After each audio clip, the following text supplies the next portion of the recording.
Pinagtawanan ni Brooks ang Los Angeles Lakers, mga idol. Pinuri niya ito, pero mayroon siyang sinabi. Pinuri muna ni Brooks ang Los Angeles Lakers na okay naman ang kanilang roster kasama si Luka Doncic. Pero kung sakaling hindi raw mag-a-average ng 40 points si Luka Doncic, ay hindi na sila okay.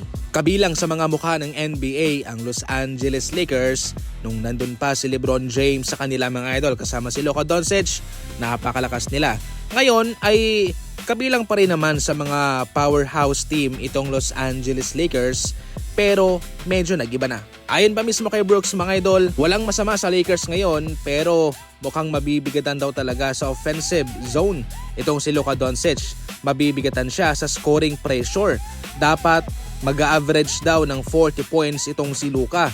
Bubuhatin niya mismo ang Los Angeles Lakers at yung kanyang kupunan para sila'y manalo ng mga laban. Ang gustong iparating ni Brooks dito ay hindi pa talaga makakadepende totally 90% ang Lakers kay Reeves dahil sa kanyang inconsistency. Napaka-obvious mga idol na lalangawin talaga ng depensa itong si Luka Doncic. Kaya kung magagawa ng kanyang mga kasama na mag-step up, na umiscore, mag-a-average ng at least 20 points per game, ay okay na yon. Pero kung sakaling hindi nila magagawa yan, ay mayroon silang malaking problema.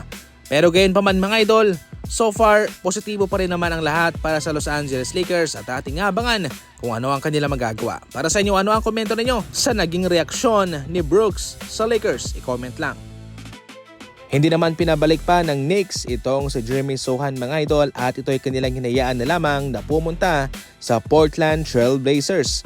Pumirma po ng 1-year deal itong si Sochan sa Portland para maging pang-backup, pang-third option doon sa kanila. Naging madalian lamang po mga idol ang pananatili nitong si Sochan sa New York Knicks. Nahirapan kasi po ang Knicks na bigyan siya, hanapan siya ng kanyang solidong posisyon sa kanilang rotation.